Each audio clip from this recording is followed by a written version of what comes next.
Good morning. It's Monday, the 19th of February, and this is Govindraj Ethiraj broadcasting from Mumbai, India's financial capital, observing a bank holiday today because of Shivaji Jayanti. The bank holiday means banks are shut in the state of Maharashtra, where we are, but their operations are running and the stock markets are open. Our top stories and themes for the day. From Dalal Street to Wall Street, it's all about valuations. Oil prices hit a 2024 high as Middle East tensions rise again. China's foreign direct investment is down 82% from 2022. Do India's farmers earn enough? And India's aviation regulator wades in, from freeing up airport slots to ensuring baggage arrives on time.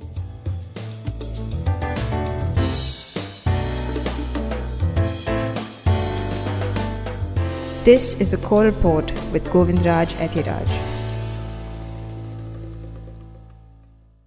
Steady cues for this week in the markets. Depending on which cues they take, Indian markets should or ought to open steady to strong as markets in the region, notably China, as traders digest strong travel and tourism data on returning from their Lunar New Year break. Looking back at last week, before we come back to today, the Sensex rose about 1.16% to 72,427, while the Nifty 50 rose 1.19% to 22,041. So, while India's general elections, to be held most likely April onwards, are likely to see the BJP return to power at the centre, the markets are taking further encouragement for the same fact from recent pre-poll surveys that point to that outcome. Last week, auto stocks did well, and we also spoke on the core report of record passenger vehicle sales in January, though manufacturers are now producing beyond what dealers can stock, who in turn are complaining about high inventory levels. Public sector bank stocks also did well, led by State Bank of India, the largest of them all. While domestic investors continue to hold up and indeed pump up the market, foreign portfolio investors are still being cagey about equities. Foreign investors sold stock worth close to 3,700 crores net this month, possibly due to interest rates remaining high in the United States. In January, they pulled out about 25,000 crores, so they've been net sellers since the beginning of the year. The story is different in debt, as we've been discussing here, and foreign investors have invested over 16,000 crores in the last month and over close to 20,000 crores in January. So that's over 36,000 crores in 2 months. Meanwhile, India's foreign exchange reserves have snapped a 2-week gaining streak to hold at about $617 billion as of February 9th, according to Reuters. The reserves fell by about $5.2 billion in the reporting week, and that was their steepest fall in a month, having risen by about $6.3 billion in the prior 2 weeks. From Dalal Street to Wall Street, it's about valuation.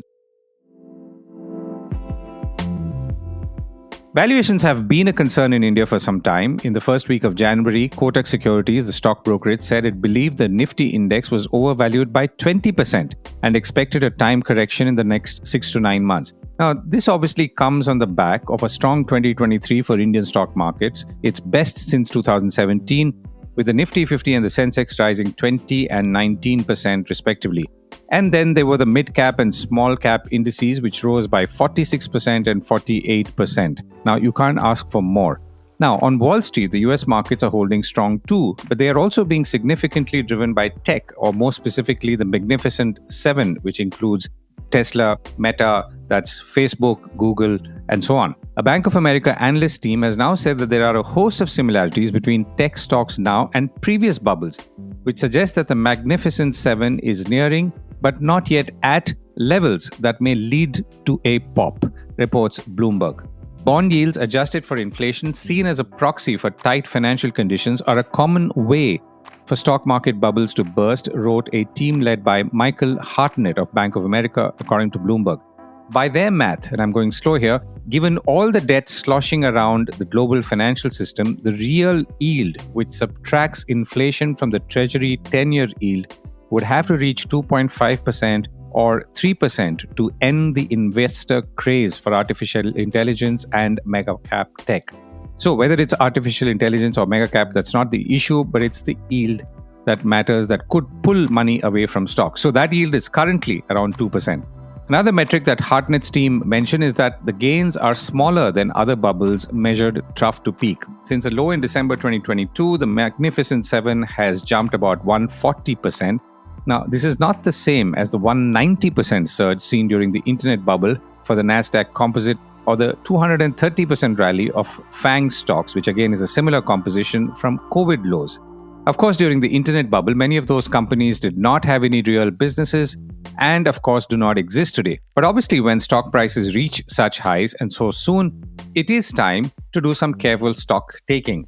And it's for roughly the same reason that investors are wary about valuations of Indian companies, even as they acknowledge the soundness of the fundamentals. And this is also the reason institutional investors have been heavily advocating shifting to large cap stocks since January. In some ways, the warning is perhaps apt because it ought to make one think of what stocks one is invested in rather than fret about the market as a whole. These warnings, whether on Dalal Street or Wall Street, also remind us that there is something, a force of nature called gravity.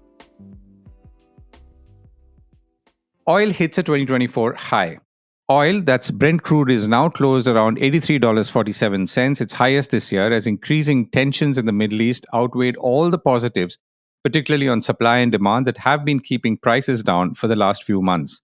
West Texas Intermediate rose above $79 a barrel after Hezbollah chief Hassan Nasrallah said the group will escalate its fight with Israel, heightening risks in a region that accounts for about a third of the world's oil output, Bloomberg reported. The International Energy Agency in Paris said this week that oil markets could be in a surplus all year, something we reported last week as well. Crude is up about 10% this year, near the top of the range it has traded in since early November. China's FDI falls sharply. China's foreign direct investment stood at about $33 billion last year, 82% down on 2022, according to data from the State Administration of Foreign Exchange released Sunday and reported by Bloomberg. That measure of new foreign investment into the country, which records monetary flows connected to foreign-owned entities in China, has now slumped to its lowest level since 1993. The moral of the story, I guess, is that you cannot take foreign direct investment for granted. Do India's farmers earn enough? Now, that's a very simplistic question, perhaps, but farmers are now protesting around Delhi, as you perhaps have been following, demanding higher minimum support prices for their produce. The calculations for this minimum support price are complex, and there is much history and, of course, politics to it. Last week, we spoke to CRISIL Ratings Director Bhushan Sharma, who pointed out that the government would only buy crops trading in mandis or agricultural marketplaces below the minimum support price, which is the real cost to the government, assuming about 16 of 23 crops, which account for about 90% of production of field crops. According to him, this figure would be about 21,000 crore rupees. Now, the figure is not the point here right now, because the mechanics of this, like I said, are complicated, at least to get into right now. One larger question, however, is what are the farmers' incomes and the importance of viewing it from that perspective, since it is lower incomes that at least conceptually are driving their protests rather than the prices of their produce, at least if one were to view it from an economic and not political perspective. I reached out to Shankkar Aiyar, veteran economic journalist, author, columnist, and a regular guest on our show, who addressed this issue in his weekend column in the New Indian Express. And I began by asking him the straightforward question: where does India really stand in terms of farmers' incomes? It is basically like an industrial enterprise. So area into yield is equal to income. So if you have whatever is the area of your plot and whatever is the yield.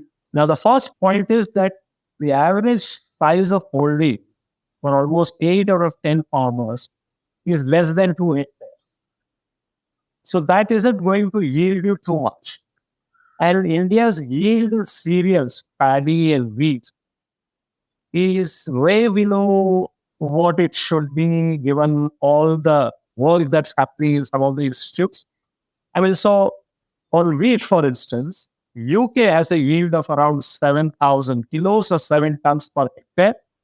India's average is about 3,500 kilos or 3.5 tons per hectare. Now that obviously when you have a smaller size of the field or holding, land holding, the income comes down. The second part is that you could make better incomes from a smaller size of the holding, provided you got the forward and backward linkages, which is like any enterprise has the ability to go and take orders On the basis of those orders, borrow money from or seek a letter of credit, use that to buy inputs, book forward orders, go online and place its produce for future purchase, securitize its receivables, and the cycle goes on. Now, the farmer in India can't do that because suppose he's growing tomato or sugarcane or onion. So one of the government might just decide that, they were to ban exports. So the big differential, the availability of profit is in the arbitrage between the Indian costs and the overseas global market costs.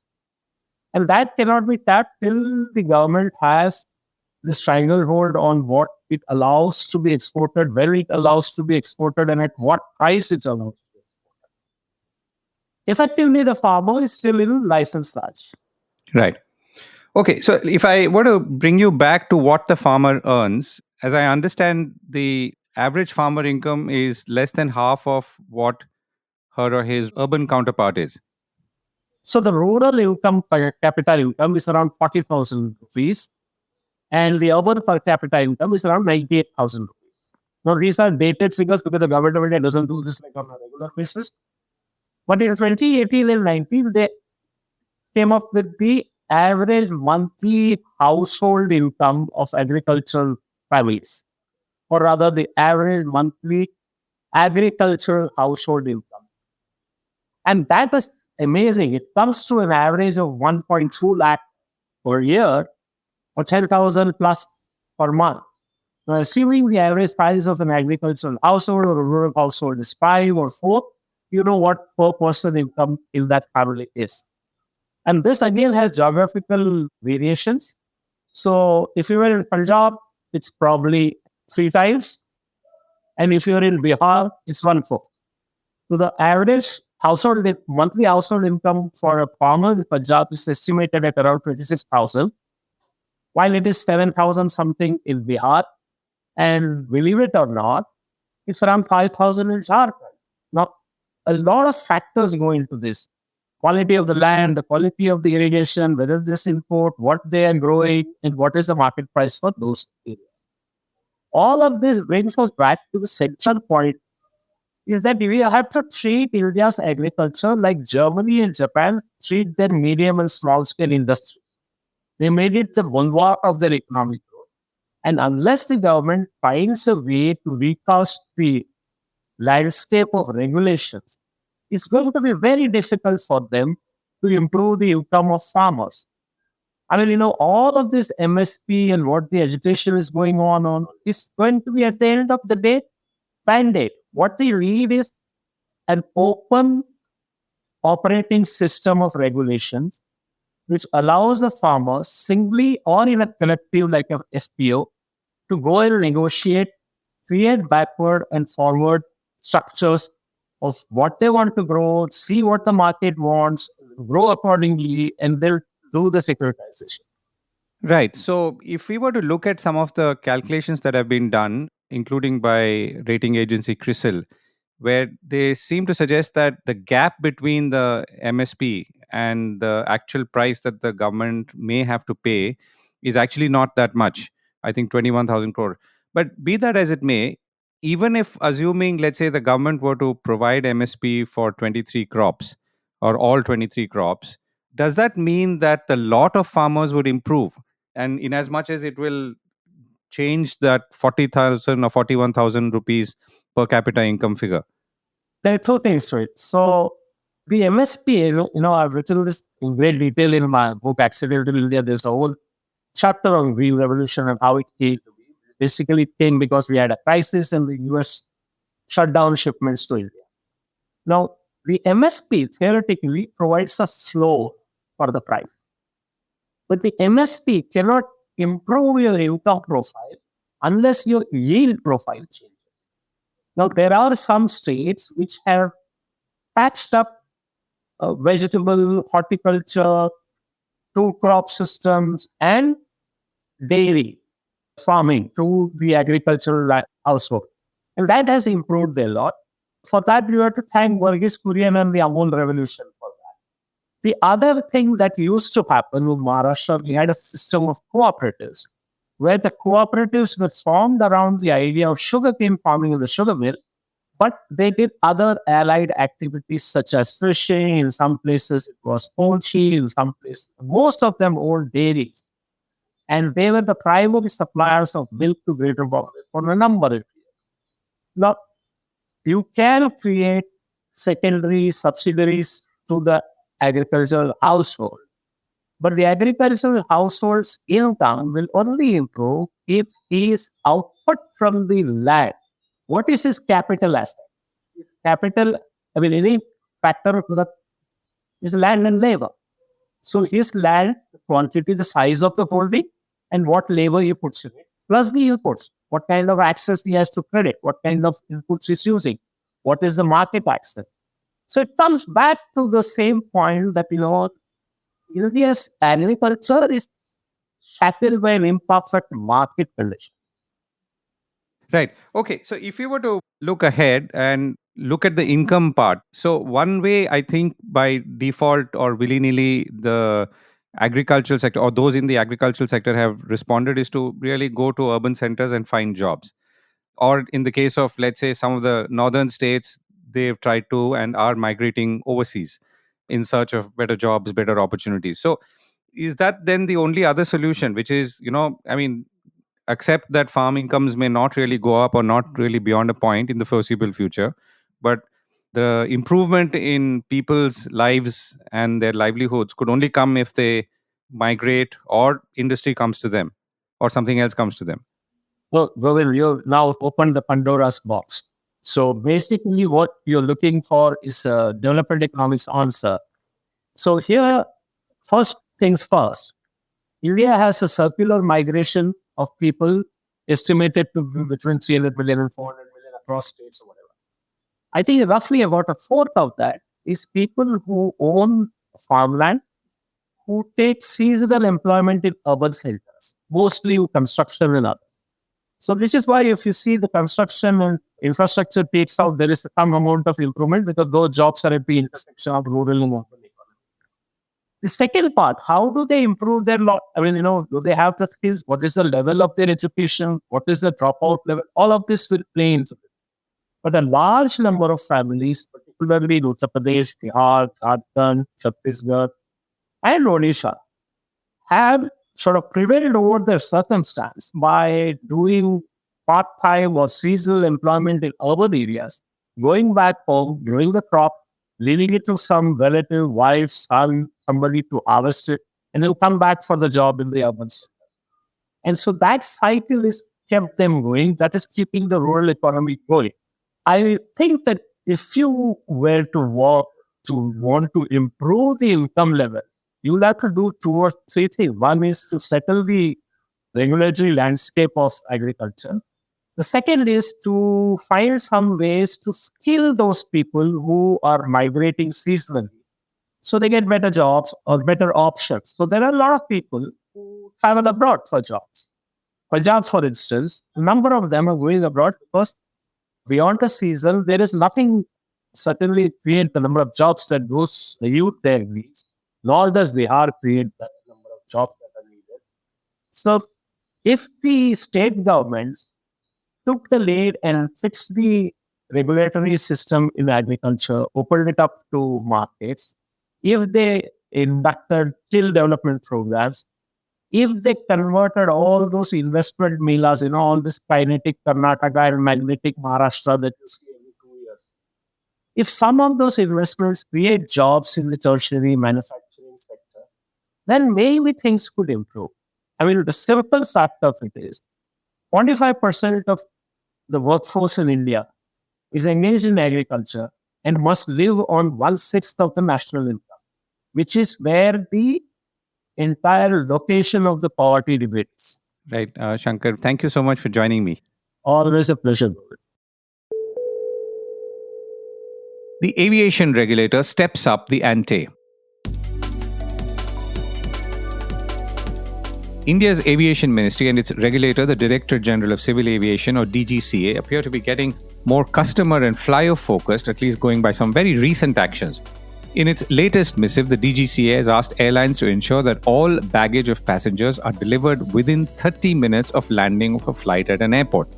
Now, this directive from the Bureau of Civil Aviation Security, which is a part of the same ministry, to 7 scheduled airlines also comes against the backdrop of delays in passengers getting their baggage after landing of a flight, according to the business standard.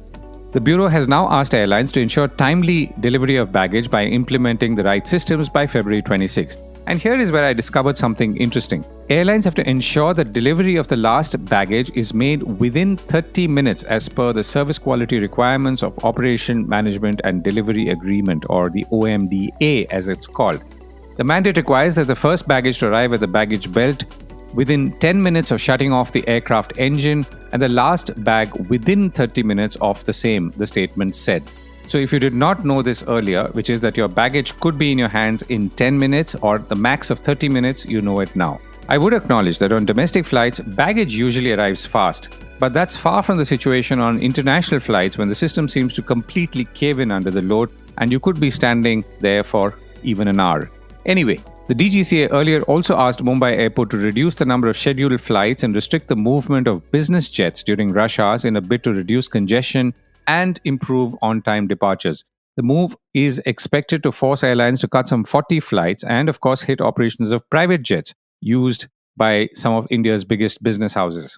Mumbai Airport is owned by the Adani Group and is the second busiest in the country after Delhi and sees heavy movement of passenger jets, according to the Economic Times. Now, there must be some high-intensity back-channel lobbying going on, so we will update you on developments as they happen. Yes, and I've also not got amnesia about how the DGCA could have clearly better handled the cascading fog-induced delays last month around the country. It really needs to change its procedures and be more liberal in the way people move or are allowed to move around airports, even as it's conscious of security. For example, allowing passengers back onto the terminal on delays or allowing mixed-use airports, which means you could depart and arrive in the same terminal or at the same level, like in the United States.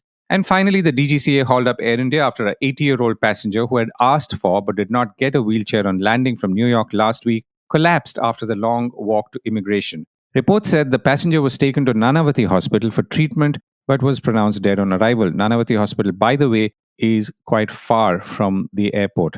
In this case, while the DGCA has rightly taken up the matter with the airline, it's also a fact that there are many passengers who monopolize wheelchairs because it takes them with greater ease through immigration and customs. Reports again said that there were about 32 wheelchair passengers on this flight and only 15 turned up when the aircraft landed, and the other passengers, including the man who died, were asked to wait, at least according to the airline. Now, I've personally seen very fit-looking and sprightly, admittedly old people who seem to show no signs of wear and tear when getting off the wheelchair at the aerobridge or after getting off the wheelchair at the arrivals. The DGCA perhaps needs to segregate wheelchair passengers from those who could go on a buggy because the walk to immigration can be a long one, particularly after an exhausting and claustrophobic 14 to 15-hour flight. And conversely, I would think. On that note, that's it for me for today, the beginning of the week. Have a great week ahead.